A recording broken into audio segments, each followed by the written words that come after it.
At the end of the day, it's not about what you have or even what you've accomplished. It's about what you've done with those accomplishments. It's about who you've lifted up, who you've made better.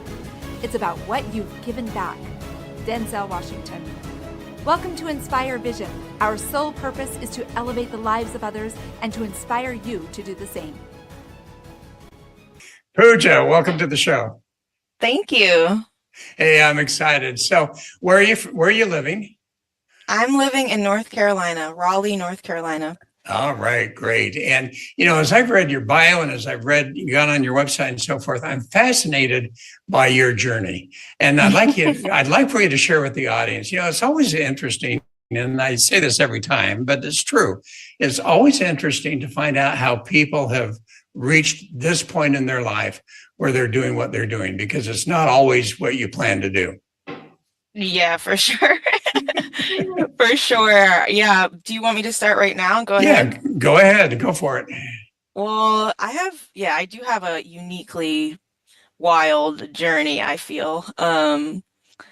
It really started for me, the turning point was my terminal cancer diagnosis, which was in 2019. Uh-huh. And at that time, I was a student, PhD student at Harvard. And I thought I was living like my dream life because, I was doing something that I could use to help people, and I was learning, and I was at a dream school. And when I got the diagnosis, I just was really confronted with many, many things. Because I was so close to death, it really changed my perspective on life. And I'm not going to lie, up until that cancer diagnosis, I had a lot of other illnesses that were sort of overlooked or not diagnosed or mysterious, like couldn't be explained. And so this diagnosis was something like it just demanded my attention. Oh, yeah. And just at that time, I started questioning a lot of things in my life. And obviously, one of the things I question is just like, why am I doing what I'm doing? Why am I living the way I'm living? And is it truly what fills me up? Because I think if it was, I don't think I would have gotten sick. That's my belief. Okay. I don't think my body would have asked for this redirection. And so I really tuned into my body, and it felt like to me that it was asking me to pause and look at it and look at this and say, what's going on? And through this process, I found a different path. The path that I found was completely unplanned, and it took me to 4 different countries. I worked with a lot of different plant medicines. I had never worked with anything like that before. I had to make a lot of intuitive decisions, just following my gut. And I think for me, some people get a diagnosis of an illness and they cure the illness and they're on their way. They don't really necessarily upheaval their life like I did. But for me, as you can tell, it felt like there was something deeper going on. So I just needed time to explore that and understand what was really going on. And throughout my journey, I basically unveiled a lot of repressed trauma that I had from my childhood. And that's really something today that has completely changed my life again, but in a better way, because it's the better way because it's the truth, and it allows me to fully be grounded in a more honest reality of my own body and my own relationship with the world around me and my own self. And I think that for me has been really beautiful. And this whole journey has also sort of mirrored the growth of my business and the work that I do with my clients. So it's been beautiful to be able to go on this journey of healing and also to be able to give back. That helps me just stay the course even when it gets hard, because it brings me a lot of meaning. And I know that's why I'm here, on earth. So many of us are here. Well, and you mentioned that you traveled to a number of different countries and you were doing plant medicine and that type of thing. How If I can ask, how's your cancer? It's cured. It's cured. Yes. And did that happen? I mean, what do your doctors say when you come back for your checkup and there's no cancer? They, my cancer actually, I'm gonna tell you a little secret. My cancer went away fairly quickly. Wow, Like I'm telling you within a month. really? That's something, yeah. And I don't talk about that a lot because it's hard for people to understand that. And even it's hard for me to understand that sometimes. It took me a while to wrap my mind around it, honestly. And the doctors didn't believe it. So But I this was actually, this as was a, terminal. You said terminal cancer, so it was no, a stage what 4B, yeah. stage four? Holy Hmm. cow! Yeah. And that's what told me that I was doing something, like something was going on that was like, I mean, it didn't develop overnight. And yeah, it went away so quickly that it's like it does make you think like what's really going on here. And the reason I started going and doing that healing work is because while the cancer was gone, my body was in very, very poor shape. Like I had a lot of other strange illnesses and I kept telling asking doctors, what is going on? Like, and I kept thinking I still have cancer. Must be cancer. And they were like, no, it's gone.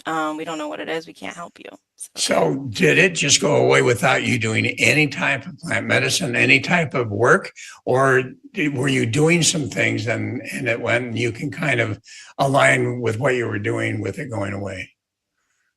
I did have two courses, so the full treatment is 12 courses of chemo.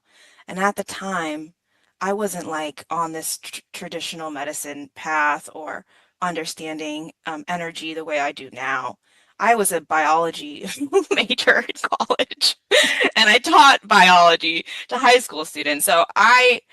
When I tell you I really had a shift, it was a really big shift. And I come from a family of Western medicine doctors Uh huh. and oncologists, mind you. So, um, for people who don't know what that is, it's people who treat, doctors who treat cancer. So Right. at the time, my relationship with my family was, I felt like I didn't want to do the Western medicine treatment, but I wasn't brave enough to stand up to my entire family and be like, I'm just gonna wing it, and just figure it out. So yeah, it was two courses of chemo, and that really confused the doctors. Yeah, they were like, no, you got to finish the chemo. We don't believe what we're seeing, essentially. Yeah. Yeah. Even though that's what shows on the scan. So yeah, it's a good question. Well, and that's amazing because as you started to travel, obviously you got into plant medicine and that type of thing. What else as you were traveling did you do? And then we're going to kind of talk about what you do now and some of the philosophy behind that, particularly the philosophy of energetic alchemy. Well, when I was traveling, I had traveled before. I wasn't new to traveling. I'm also from India, and I was born in the States. So my family's immigrated from India and had me in the States. I always felt a strong connection to India, and I speak my native tongue is Gujarati. And so I had traveled there many times on my own and also with my family. I had lived there on my own for a period of time.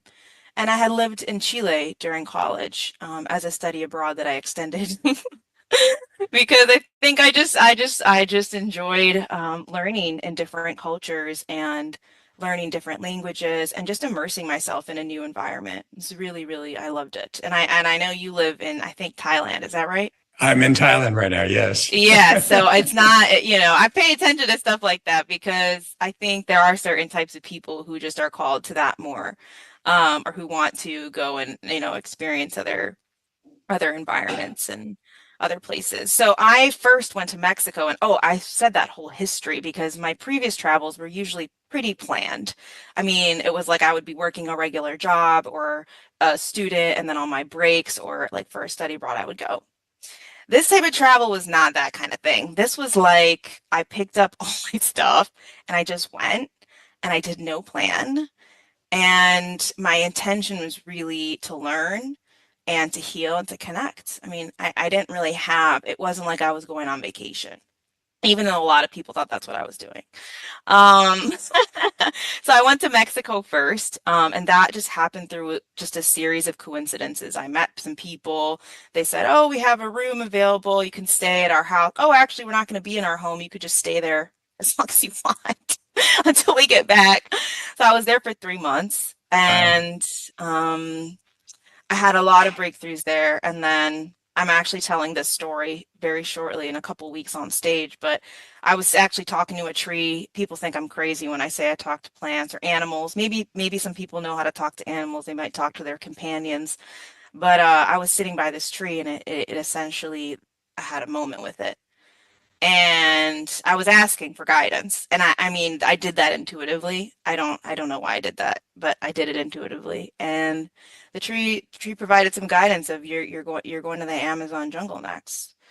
And this wasn't like a mental game for me. Like, I started to cry. I felt it so much.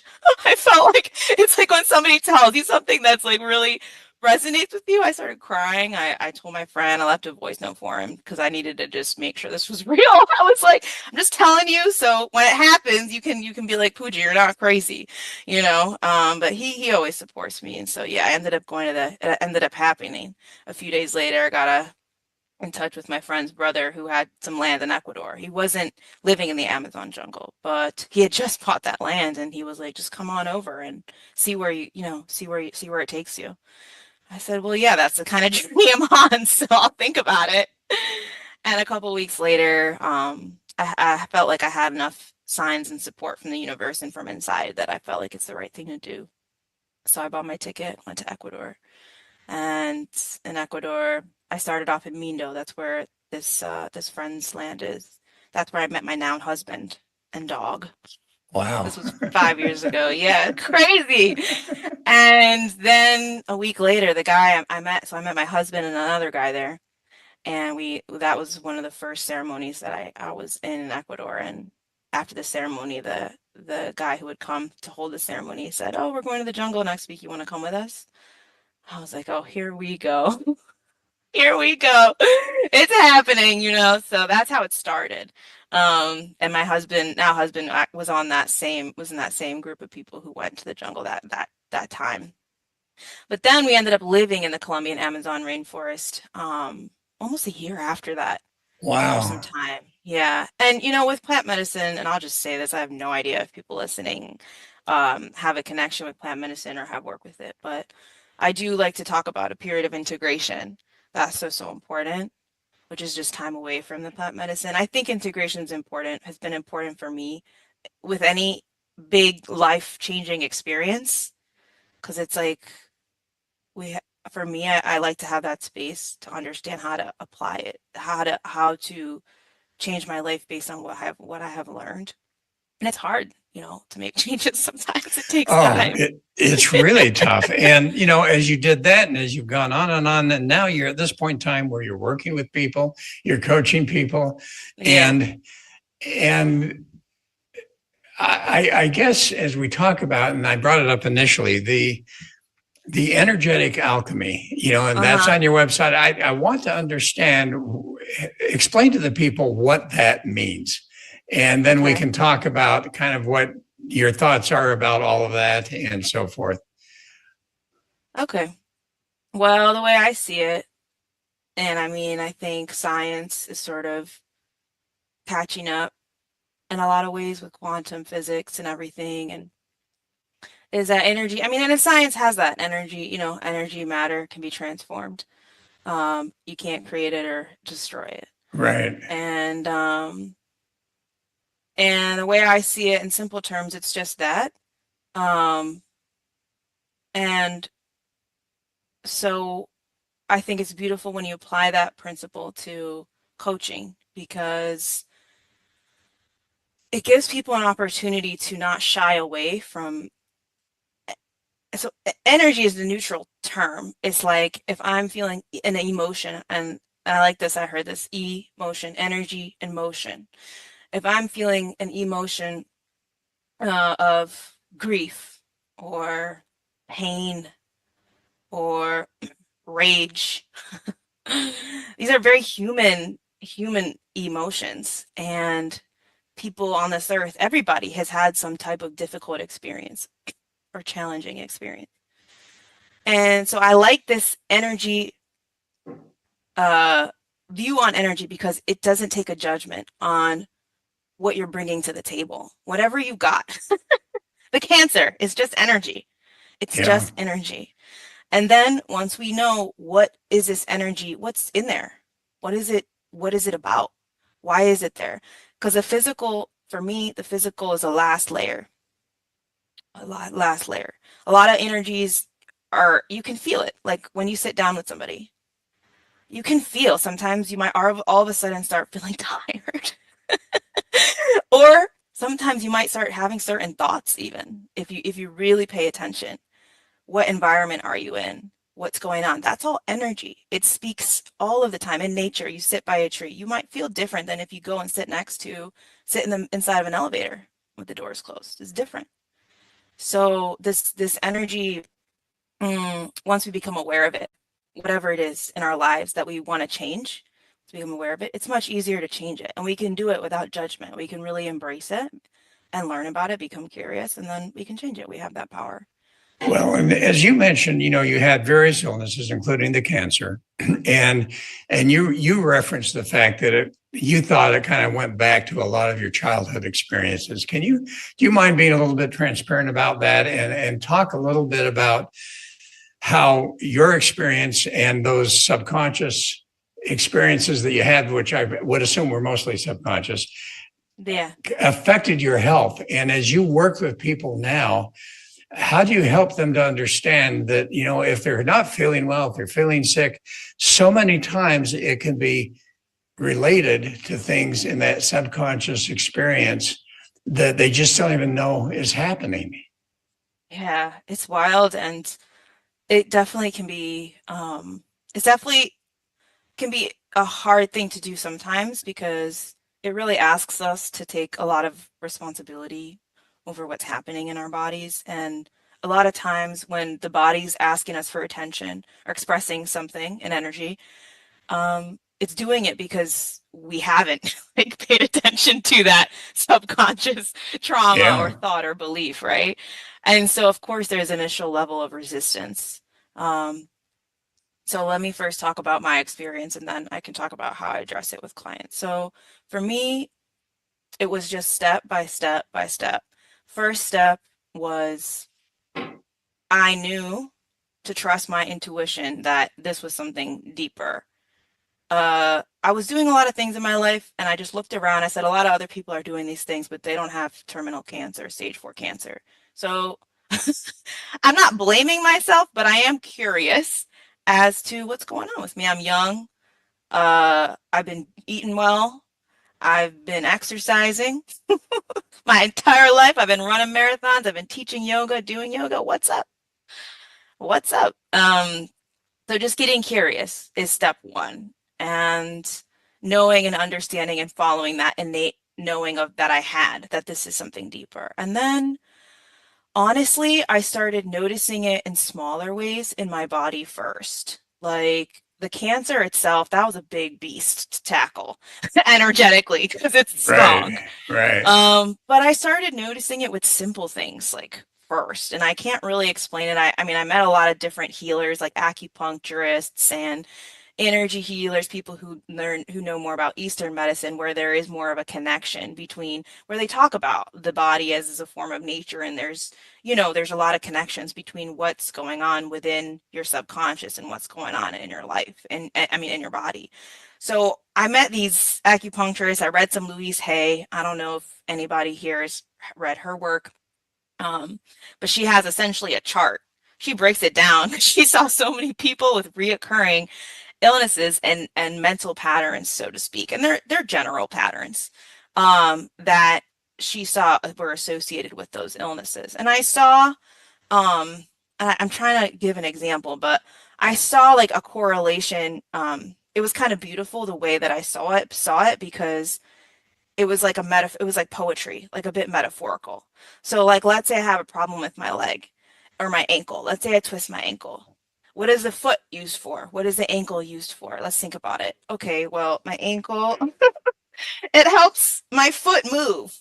And what does my foot do for the body? It helps me walk. It helps me run. It helps me skip. But figuratively or metaphorically, it helps me walk forward, move forward. Right. And I mean, obviously we can walk backward, but we know what I'm sort of getting at. And so I remember an acupuncturist giving that example when she taught a course about this that I took early on in my cancer journey. And she said, she had experienced that, and then she had done some journaling about it. And she had become aware that this was because she was afraid of taking a certain next step, that she had this ankle injury. And she said it healed, fairly quickly after she figured that out. I'm like, well, Wow. that's crazy. That's crazy. You just have to pay attention to it and then it just heals itself. It's like a conversation. And I think over the years, I've had enough things come up in my body to have to attend to them. And I've healed a lot of different things by now. One big issue I was having after my cancer was my thyroid. I was like all of a sudden had thyroid issues. They had no idea why, but my thyroid hormones were all out of whack. And you think about it, what is the thyroid? It's the throat chakra. It's here in the throat chakra. And what do we use the throat for? The throat chakra symbolizes our ability to stand in our truth, to speak our truth. And at that time, now I understand, at that time, I was going through an entire identity shift. And I had no idea how to stand and speak into my truth. It took me years to become confident in this new way of being, in this new way I was living my life. And I had a lot of initial criticism. It makes sense why I was scared. But I started to understand that once I started to look at things in this way, it really helped. And for me, the cancer was a big one. And I gave you those small examples so you're not shocked when you hear this one. With the cancer journey, it took me longer to understand what that was, because in Louise Hay's book, and I think in general, cancer is seen as something that is built up anger and resentment, like deep resentment.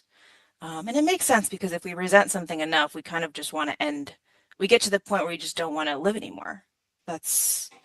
And I think that's what it was for me, honestly. Well, and you referenced that book. So does the book talk about different ailments and how that relates to different emotional things?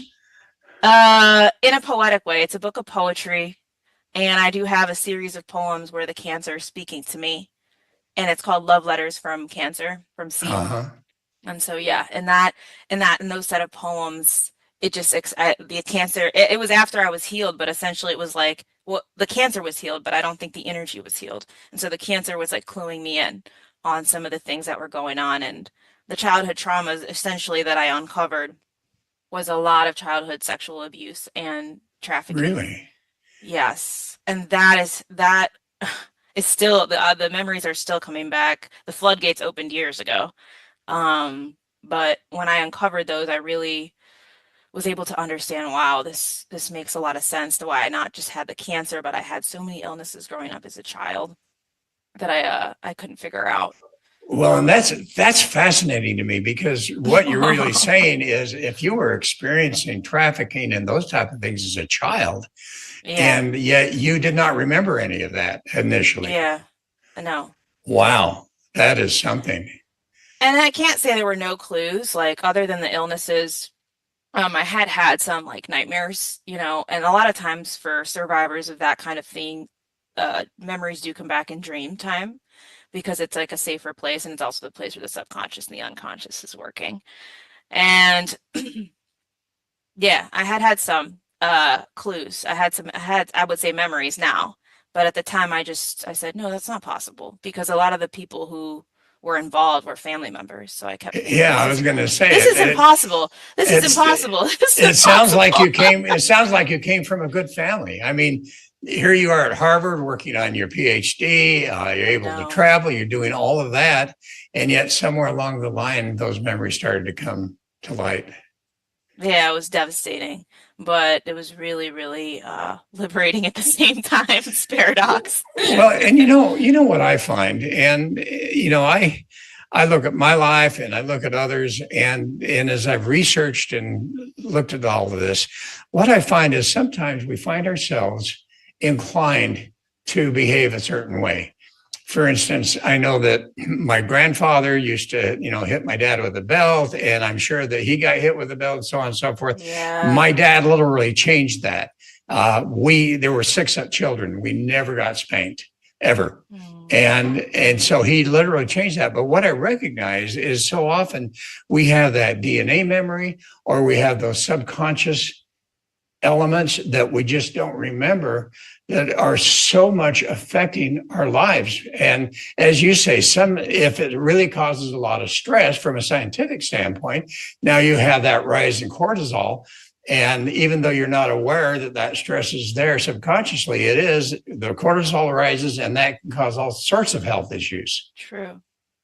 So to me, that's fascinating. The other thing that I find fascinating is as you've been starting to talk about this, is talking about, because you've obviously started to blend the ancient elements with the modern elements. And, I've been recently fascinated by Vedic meditation and philosophy and so forth. And what I found, which is so interesting, is that there's one specific quote in the early Vedic statements that talks about the fact that there are I'll use modern day language, but there are neural pathways that can be changed. And now we have science showing us that can happen. And so as you're working with people, how do you bring in that ancient Eastern philosophy with the modern philosophy, and how well is it accepted? Well, I would say people love it. I do it pretty like how you just explain it to the audience and to me in words that we understood, or in a way we understood. I don't usually, it's like I don't start speaking in my native tongue or start sharing even things that the indigenous communities that we lived with may have shared in their ways, or their words with us. I always share it in a way that's relatable with people. And I think the coolest thing I've noticed is that people also have today, in the modern world, people that live here in the States are going about their lives. The people who come to me have this yearning to actually incorporate these ancient practices in their life, because it's almost like a remembrance. You're talking about DNA memories and things being passed generationally that are painful, yeah. And then there's also DNA memories and things being passed intergenerationally that are where we're deeply connected to the earth and to the land. And so I think it's cool. I think that they love it. I mean, because the modern world can only give us so much. And it's great things. There's great things about technology. There's great things about living in a place where people, like people have the freedom to go about their work, and people are excited about creating new things and this, that, and the other. But then people also get tired. People also want to learn, how do I slow down? How do I understand how to change my neural pathways? And for that, we just bring in these tools, meditation. We meditate together in sessions. We can move our body together in sessions. We'll do breath work. We'll do trance work. We'll do all sorts of things. We play, and they're not so far apart, I think, is what people find. Well, and you talk about, I went to your website, and I loved what you had in there, but we talk about, one thing you said, knowing, feeling, and being. And I love that philosophy of knowing and, feeling and then being. And really, as you're talking about this whole concept of the energetic alchemy, as I looked that up, because I really didn't understand that, so I went to Chat GPT, and got a great description of it. But it's really that inner work of moving, as it talked about it, moving from fear and doubt and anger in your life to something of love and joy and happiness. Can you share any stories, without mentioning names, but can you share any stories of clients that you've worked with where you've seen a dramatic change in their lives where they've experienced a dramatic change in their lives with the work that you've been doing with them? Yeah, of course. It's hard to pick just one. But I'll just share one tidbit, and I think it's just because it really inspired me lately. This is a recent story. I still work with this client. Um, but she was having a lot of she's a grandmother, so she's in her a different stage of life than me.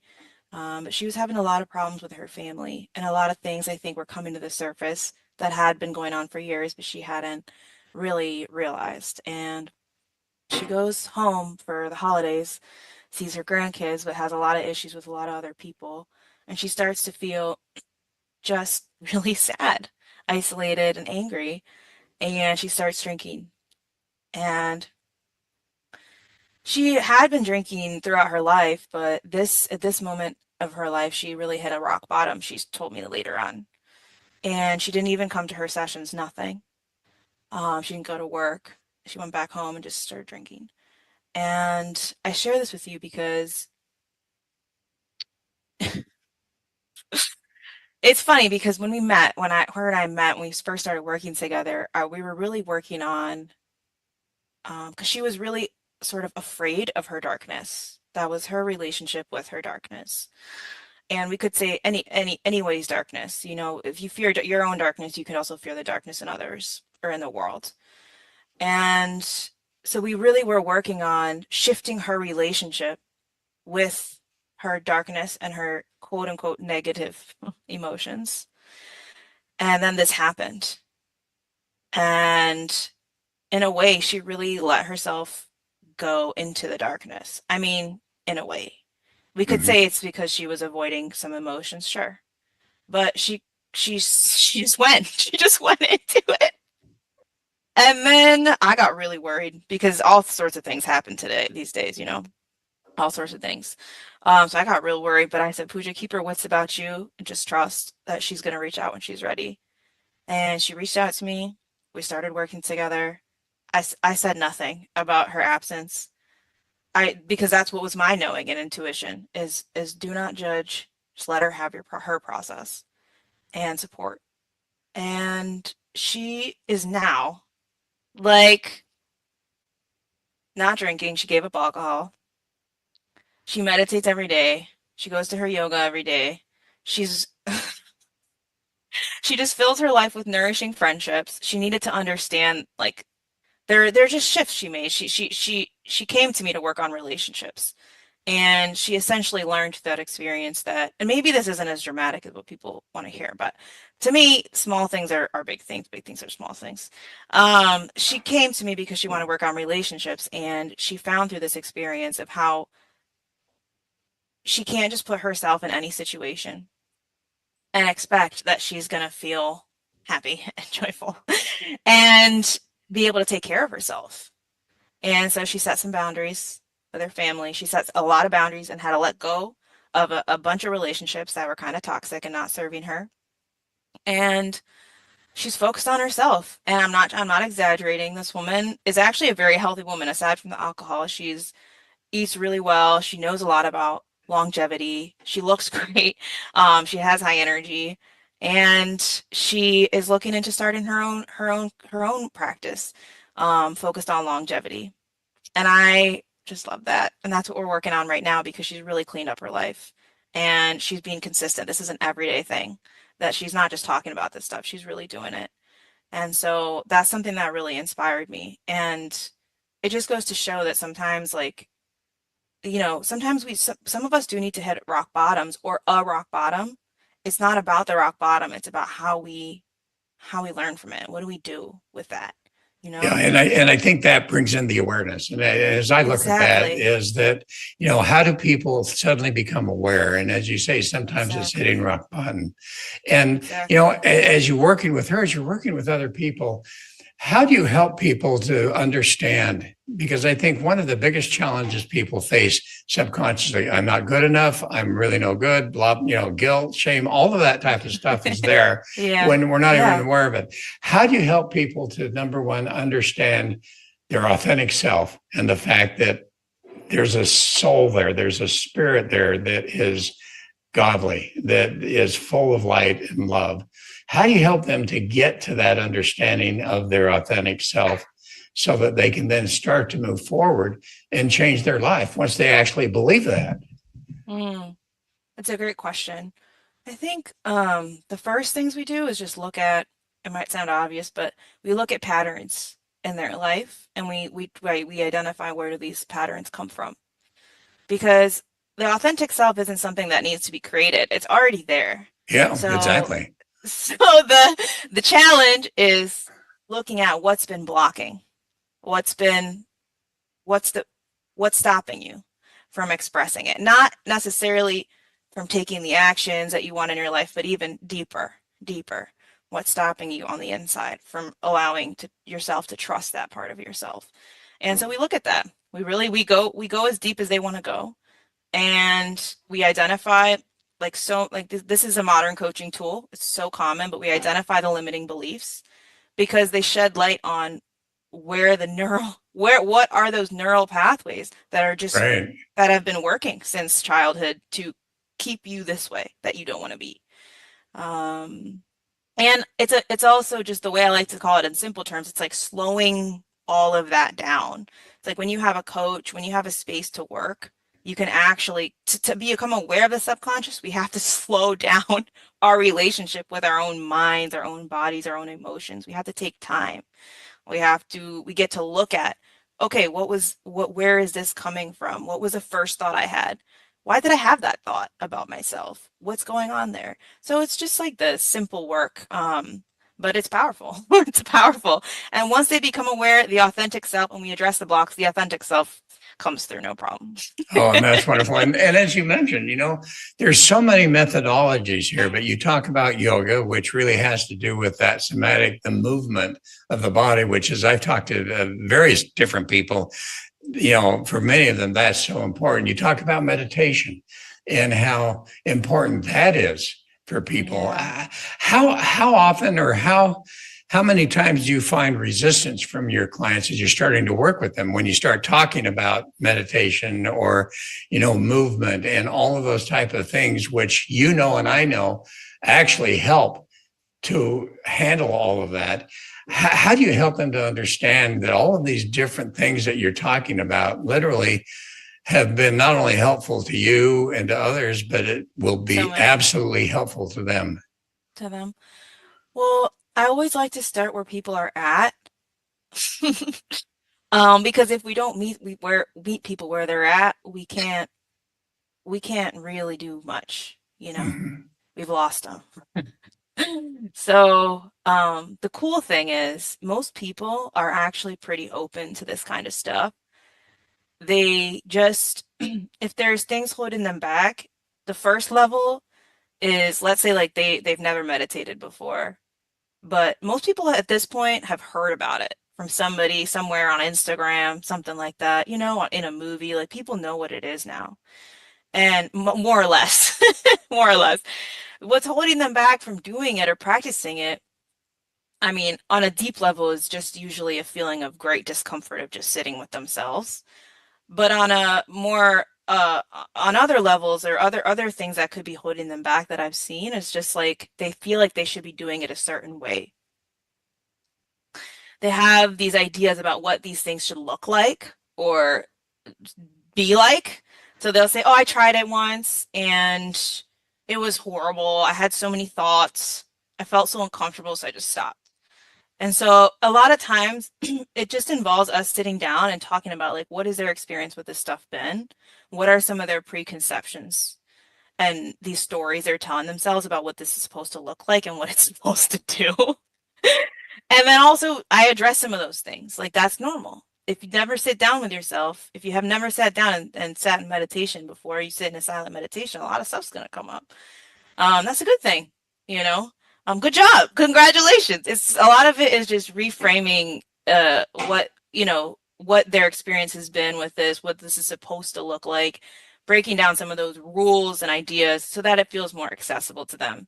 And then some people they have their things. They love going to a certain yoga class, or they love doing a certain like guided meditation. They just need the support of the accountability. They want to tell me at the end of the day, I did it, I did it, I did it. And I check in with them. So there's that, which is great. And then if they're not comfortable doing those things outside of the session, we'll do them in the session and we'll play with it, and they end up loving it. And they usually will ask me, can we do a meditation today? Well, And it's yeah. so nice because you feel the benefits over time, so yeah, they love it. Well, and what I found, and I think it's interesting for people to know that, there is not one type of meditation. As you say, there's the guided meditation, there's the meditation with, solfeggio and, Yeah, binaural walking beats, or meditation. I've just started really getting interested in the Vedic meditation. So now I'm starting to listen to the chants and doing that. I see. Cool. And, I think it's important for people to understand, keep trying until you find something that works. Find something that works for you. And when that happens, then all of a sudden you're doing a good job. So how do people find you? Number one, you've got a book that you've written, which is a book of poetry, right? Yeah. And What it's is it? co-authored with my husband. It's both of our poetry dancing together in the form of a book. Okay. And what's it called? Cosmic Wilderness. All right. And how do people find it? They can just find it on Amazon, the company's website. Okay. And if people want to talk to you specifically, how do they find you? How do they find you? They can just go on my website. It's my first name, Pooja, my last name, Bakhai, poojabakhai.com. And there's a link. There should be plenty of links to book a consult with me, and we can have a chat. Great. So as we close, what would be a final message that you'd like to leave with the audience? I've been thinking about this one throughout the call, just tuning in and feeling into what that is. And I would say my final message is to just trust yourself, trust your intuition, trust your heart. All right. That's simple. That's simple.